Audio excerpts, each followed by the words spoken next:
ज्ञानी के ज्ञान और वैराग्य की सामर्थ्य के कारण वह भोगों के बीच रहता हुआ भी, विषयों का सेवन करता हुआ भी कर्मों से नहीं बनता। ये ज्ञानी की कला बताई।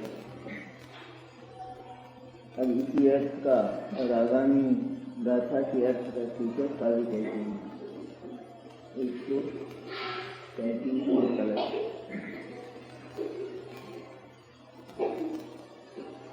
नाश्नुते विषय सेवने त्वं फलं विषय सेवनस्य न ज्ञान वैभव विरागता भयात् सेवकोऽपि तदुपावसेत।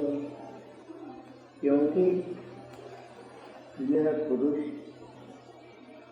विषय सेवन करता हुआ भी ज्ञान वैभव और विरागता के बल से विषय सेवन के निष्फल को नहीं भोगता, प्राप्त नहीं होता। इसलिए यह सेवक होने पर भी असेवक है, अर्थात विषयों का सेवन करता हुआ भी सेवन नहीं करता।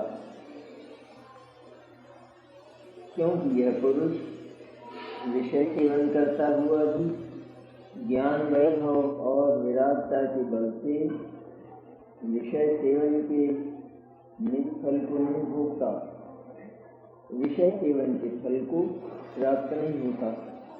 विषय सेवन का फल क्या है? राग की तीव्रता, राग की वृद्धि, कर्म का बंध। क्या है विषय सेवन का फल? विषय के साथ जो अति आसक्त भाव से रंजायमान होता है तो वह अति तीव्र आसक्ति के कारण कर्म को बांधता है। और ज्ञानी विषय के बीच रहने पर भी, उसका आदान प्रदान करता देखा जाने पर भी उसके प्रति अनासक्त होने के कारण भोगता हुआ भी नहीं भोगता, तो भोग का तीव्र भाव नहीं होता।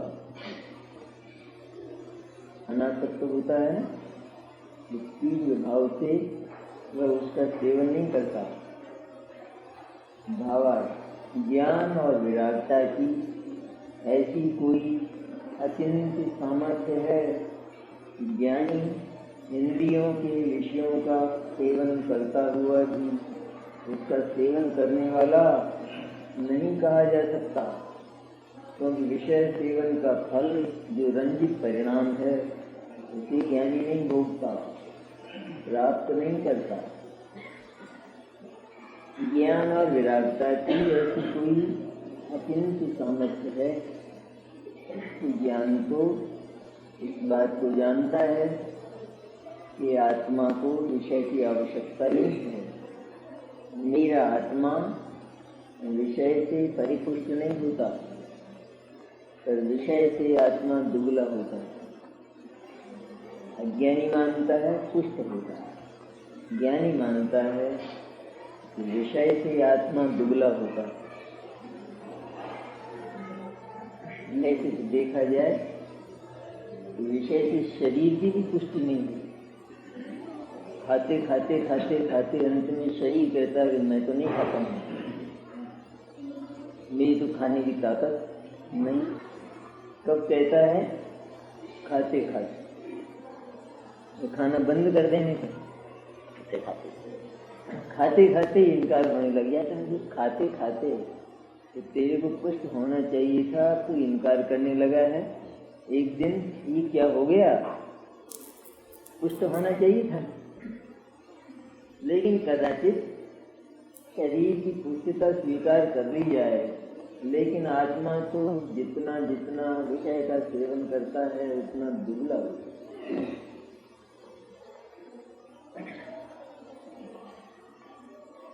इसलिए ज्ञानी ये जानता है कि मैं तो, मेरी सत्ता तो विषय और विषय के भाव से बिल्कुल न्यारी है, निराली है। विषय का भाव वो मुझे आनंद नहीं देता, आकुलता पैदा करता है, क्योंकि जो विषय है वो परद्रव्य है, पराधीन चीज है, और पराधीन वस्तु का स्वतंत्रता से कभी भी भोग नहीं हो सकता, इसलिए सदैव आकुलता है। हराई आश वो आकुलता है। अज्ञानी सदा ही अन्य की आशाओं पर जिंदा रहता है, इसलिए उसका जीवन भी मृत्यु जैसा होगा, क्योंकि वो आशा कभी साकार होती नहीं। आज पराई जो करे होते ही मर जाए, कितनी बढ़िया उठती। बेटे की आशा करने वाला इस धरती पर पैदा ही ना हो, और पैदा हो भी जाए तो उसे मर जाना चाहिए। लेकिन अज्ञानी तो इतना निर्लज्ज होता है कि पराई आशाओं पर निरंतर जिंदा रहता है, इतना ढीठ होता है कि उसे शर्म भी नहीं आती। सारे अज्ञानी अन्य की आशाओं पर जीते हैं, विषय की आशाओं पर जीते हैं। तो परद्रव्य आत्मा को सुख कैसे देगा? परद्रव्य आत्मा को स्वाधीनता से मिलता हो तो कदाचित उसकी संभावना बन सकती है, लेकिन वह कभी उसे स्वतंत्रता से मिलता ही नहीं। परद्रव्य में आत्मा सदा ही परतंत्र है, इसलिए आराम कभी भी नहीं मिल सकता।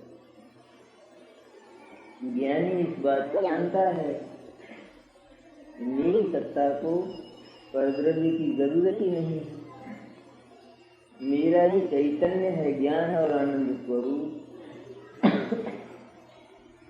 उसको ज्ञान और आनंद देने के लिए कौन से परद्रव्य को स्वीकार करूं?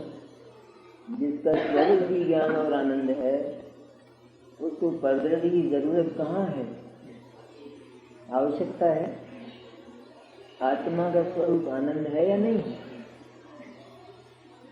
और अपन क्या करते हैं, अज्ञानी क्या करते हैं कि आत्मा को आनंद पहुंचाने के लिए विषयों को स्वीकार करते, विषयों की तलाश करते। विचित्र नहीं है बात? क्या आत्मा स्वयं आनंद स्वरूप है। आनंद का वेदन शरीर में होता है कि आत्मा में होता है? आत्मा में होता है, कृत्रिम भले ही नकली आनंद, उसका वेदन भी आत्मा में होता है, शरीर में तो नहीं होता। शरीर में होता हो तो मुर्दे को रसगुल्ला खिलाओ, फिर देखो कितना अच्छा करेगा। तो मुर्दे को गंगा जल पिलाते हैं नहीं, पिलाते हैं नहीं, करता होगा और पिलाओ। तो कहाँ होता है ये अनुभव? तो वो सारी चेष्टा क्यों रुक दी उसकी? क्योंकि वो अनुभव करने वाला रवाना हो गया, अनुभव करने वाला प्रस्थान कर गया, इसलिए ये चेष्टा नहीं देखी जाती। तो जो वस्तु, जो आत्मा स्वयं ज्ञान और आनंद स्वरूप है, उसको अज्ञान विषयों से आनंद पहुंचाता है। विचित्र नहीं है बात, आश्चर्य की नहीं है। ये मिलेगा, इसको मिलेगा। किन से आनंद पहुंचाना चाहता है कि जिनमें आनंद बिल्कुल नहीं है। किसको आनंद पहुंचाना चाहता है कि जिसमें आनंद भरा हुआ है, और पहुंचाता ही जाता है, एक क्षण भी विराम लेता नहीं। ऐसा ढीठ है, ऐसा निर्लज्ज है, और विचार करने की एक क्षण फुर्सत नहीं है। ज्ञानी तो ये कहते हैं कि ठहर तो सही, बात तो सुन, मेरे को फुर्सत, मेरे को काम है। और ज्ञानी कहते हैं ये जितना कुछ कर रहा है तेरी और धूप बिल्कुल व्यर्थ है, बिल्कुल ही व्यर्थ है, ये दौड़ दूँ। लेकिन अज्ञानी वो कहता है मेरे को अवकाश, कौन से कर्म से अवकाश नहीं है कि निरर्थक और विफल कर्म से मेरे को फुर्सत नहीं है, जिसको मैं करता तो बहुत हूँ लेकिन होता कुछ नहीं। इस कर्म से अज्ञानी को फुर्सत नहीं है। ऐसी बात है। शक्कर को मीठा बनाने के लिए उसमें मिट्टी मिलाता तो मीठी हो जाए। शक्कर को मीठा करने के लिए कौन सी शक्कर लाई जाए? एक शक्कर को मीठा करने के लिए दूसरी शक्कर लाई जाए, वो भी नहीं। शक्कर को मीठा करने के लिए शक्कर के भिन्न कौन सा पदार्थ लाया जाए तो मीठी हो जाए? ये भी संभव नहीं। एक शक्कर को दूसरी शक्कर की जरूरत नहीं और उसको शक्कर से भिन्न किसी दूसरे द्रव्य की आवश्यकता नहीं, क्योंकि वह मधुरता संपन्न है। इसी तरह आत्मा, एक आत्मा के लिए कौन सा आत्मा लाया जाए जो आनंदित हो जाए, सुखी हो जाए? ये तो आत्मा स्वयं ही सुखमय है। और कौन सा द्रव्य लाया जाए कि आत्मा से भिन्न जितने द्रव्य हैं वे सब सुख रहित हैं, आनंद रहित हैं। कितना ही उनका ढेर किया जाए वे आनंद देंगे कहाँ से? ये तो हो गया अब अज्ञानी की कल्पना कि आनंद है आत्मा में, सुख है आत्मा में, और जितने ही अन्य पदार्थ हैं विषय नाम के, भोग नाम के, ये है सुख रहित। उनके साथ आत्मा का संपर्क आगे मानता है मुझे आनंद मिला। हद है मूर्खता की, इससे बड़ी मूर्खता होगी क्या? विषय को आत्मा का संपर्क कराना चाहता है, प्रथम तो होता ही नहीं पर होना मान लेता है। और क्या मान लेता है कि जिसमें आनंद का नाम निशान नहीं है उस विषय का आत्मा को संपर्क कर मानता है कि मेरे जितना आनंद तो सब में भी। स्वप्न नहीं आ जाएगा तो किसी जितना इसका ज्ञान ये डोलता है हर समय, ऐसी स्थिति है। ज्ञानी को क्या हो गया? ज्ञानी को तो कुछ भी नहीं हुआ, बात जैसी है वैसी ज्ञानी ने समझ ली है, जान ली है कि विषय में आनंद नहीं है और मैं स्वयं आनंद स्वरूप हूँ।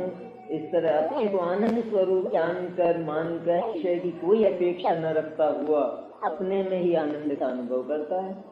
ये ज्ञान और वैरागी। अब उसको चाहे कहीं डाला जाए उसमें क्या फर्क पड़ने वाला है?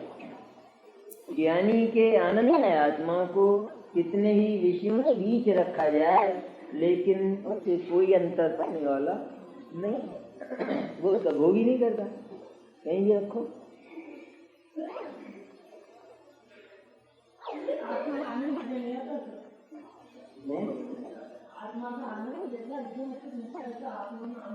नजर तो आता है तो नजर अंदाज करता है। नजर कैसे नहीं आता है? वो खिलाओ ना फिर रसगुल्ला, आता नहीं आता, आता तो है लेकिन इसको मतलब ही नहीं है। नजर अंदाज करता है, उजल करता है, ज्ञान नहीं। चेतन के अतिरिक्त और आनंद रह सकता है? ज्ञान कहाँ है? ज्ञान के चेतन में तो आनंद भी चेतन में होना चाहिए। वो चेतन के बाद आनंद करेगा क्या? वो जानता ही नहीं है, वो आनंद को जानेगा ही नहीं, भोगेगा क्या वो आनंद? इसलिए जिसके पास ज्ञान है उसी के पास आनंद आना चाहिए। जिसके पास ज्ञान नहीं है उसके पास आनंद भी ना हो। पैसा खर्च ही नहीं करता, उसके पास पैसा होने से फायदा क्या? लाभ क्या? खर्च ही नहीं करता है, उगाड़ता है, उसके पास होने से लाभ है। आनंद नजर नहीं आता ऐसा नहीं, लेकिन मेरे को बहुत दुख हो रहा है, मेरे को किसको है बता। जैसे शरीर के साथ तो कोई संयोग ना हो, सब बैठा हो, ठीक है, और किसी पुराने आनंद में प्रसंगी की कल्पना क्या हो तो ये आनंद कहाँ आ रहा है? बताओ, शरीर का कौन सा हिस्सा काम कर बैठा हुआ है और किसी पुरानी बात को सोच रहा है? तो आनंद का प्रसंग रहा हो, शरीर का कौन सा हिस्सा है? स्पर्श, रचना, ज्ञान, चक्षुकरण, सारी इंद्रिय काम कर रही। बोलो, शरीर को कौन सा स्पर्श हो रहा है? मुंह में क्या रखा है? कोई गंध आ रही है, कोई देख रहा है, कोई शब्द सुन रहा है, कुछ भी नहीं, आंख बंद करके बैठा है और बड़ा भीतर ही भीतर। तो किसको आ रहा है? ये किसका पर्याय है?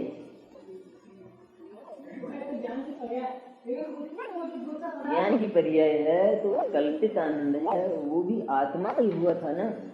जिसकी जो पर्याय होती है वो तो होती है, शरीर में नहीं है ना। कम से कम ये तो साबित हुआ नहीं कि वो जो परिणाम है वो आत्मा में होता है, भले नकली हो तो असली भी वही होगा। ये नकली असली नजर आता है, नकली जहाँ होता है असली भी नहीं हो सकता। दुख जिसको होता है उसी को हो सकता है।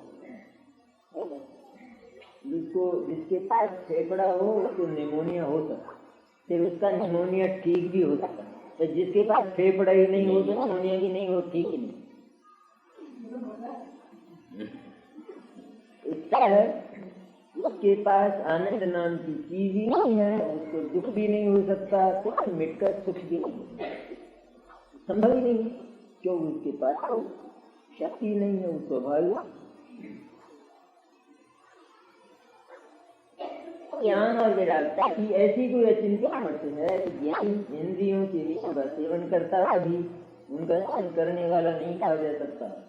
इस पर नहीं देना दो। ये तो कैसे ये कथा तो चली रही है, इस जगह सेवन करता हो, यहाँ जाती है वहाँ नहीं जाती।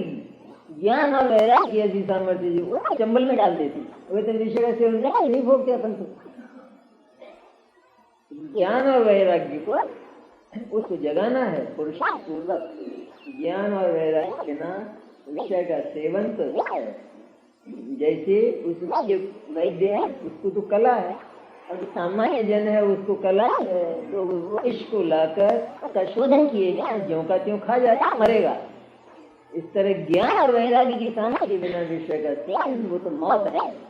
हर समय वो आत्मा का बहुत करने वाला है, जैसा एक होता ही सदा ही।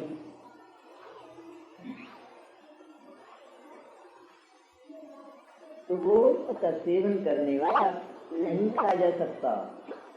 इसे सेवन करने वाला कहेंगे दृष्टि लोग, लेकिन दृष्टि वाले लोग कहेंगे कि नहीं उसने सेवन नहीं किया। क्यों नहीं किया? विषय का संपर्क हमने देखा था, क्यों किया? तो मन ही नहीं था, सेवा भी किया।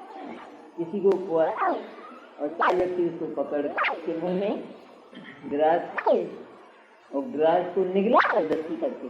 अच्छा, कौन से ज्ञानी रहते हैं? ये ज्ञानी कहाँ रहते? कौन सी बस्ती में रहते हैं? इनकी कोई बस्ती होगी ना न्यारी, या ये अपने यहाँ कोटा में भी होता है? कोटा में भी कोटा है नहीं?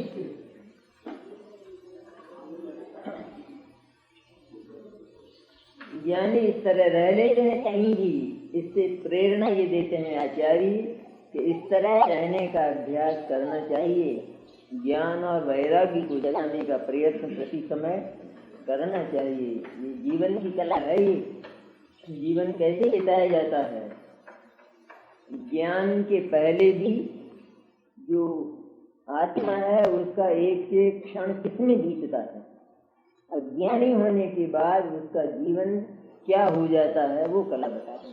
जिसको ज्ञान और वैराग्य प्राप्त करना है उसको भी ज्ञानी होने के पहले एक एक क्षण इसका अभ्यास करना चाहिए, और ज्ञानी होने के बाद तो रहने की कला उसको आ ही जाती है। इस तरह सेवन करता हुआ भी सेवन करने वाला नहीं कहा जा सकता। कोई चीज अपन नहीं खाते हैं और किसी ने चुपके से डाल दी और फिर खा गए, कह दिया कि नहीं खा, उसको नहीं, और हम खा गए तो क्या हुआ? आलू नहीं खाता है कोई और आलू डाल दिए, जैसे कच्चा केला है, पता नहीं चले, खा गया, दोष लगा, पेट में तो गया, सेवन भी हुआ। सेवन हुआ, सेवन करने में हमने सुख तो लिया कि नहीं लिया? क्या सब्जी तो बहुत बढ़िया बनी है, पर आलू की बनी है क्या ऐसा? सब्जी तो अच्छी बनी है। इस तरह उसका सुख भी लिया, लेकिन भीतर से तो आलू के प्रति तो विरक्ति है। और आलू मुंह में है तो विरक्ति है नहीं। सेवन करते हुए सेवन किया, और सेवन तो किया नहीं किया, किया। फिर कहा तुम तो आलू खा गए। तो अपन क्या बोले, हमने तो खाया नहीं, हमने तो केला खाया। सच्चाई क्या है, आलू खाया। अभी इससे भी अधिक सच्चाई क्या है, केला खाया। आलू खाया, देखो कैसी होती तात्विक बातें। खाया केला, एक खाया आलू, और वास्तव में क्या खाया, केला खाया आलू। क्या झंझट है, इधर स्वाद इधर खाई। आलू खाया तो प्रतिज्ञा भंग हो गई, तो आलू नहीं खाया।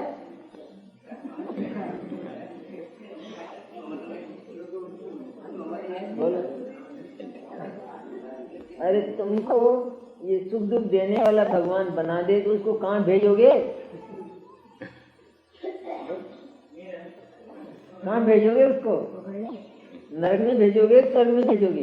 तो भाई तेरी तो प्रतिज्ञा टूट गई, नरक में जा तो तुमको ही न्यायाधीश बना दे, क्या करोगे फिर? स्वर्ग में ही भेजेंगे तो। आलू नहीं खाया उसने, है ना, नहीं खाया। ये निकला फैसला, जजमेंट ये हुआ। बीच में तो सब बातें आई, आर्ग्यूमेंट में तो नहीं यहाँ खाया तो था, आलू ही था।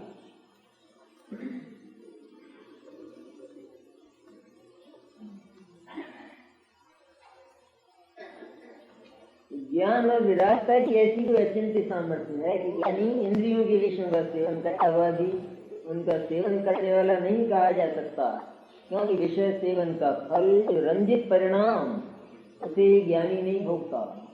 विषय सेवन का फल रंजित परिणाम, विषय सेवन में रंजित परिणाम, रंगा हुआ परिणाम, विषय के साथ एकाकार परिणाम, विषय के साथ तीव्र आसक्त परिणाम। ये विषय मैं भोगता हूँ, ये तो अज्ञान, उसके साथ होने वाली आसक्ति ये राग। ज्ञान भी गया और वैराग्य भी गया, और ज्ञानी को ज्ञान और वैराग्य दोनों हैं, इसलिए वह उस परद्रव्यात्मक भाव के साथ एक में नहीं होता। परद्रव्य रूप विषय उसके साथ भी एक में नहीं होता, और उसके साथ होने वाले भाव के साथ भी एक में नहीं होता। इस तरह विषय का भाव और विषय ज्ञानी को गुण नहीं करता, इसलिए वह उसे नहीं भोगता, प्राप्त नहीं करता। इसलिए ज्ञान और वैराग्य को जगाना, विषय नहीं भोगना, ये बार बार ये बात। हाँ, ऐसा छल नहीं करना कि हम थोड़ी भोगते हैं, वो पुद्गल खाता।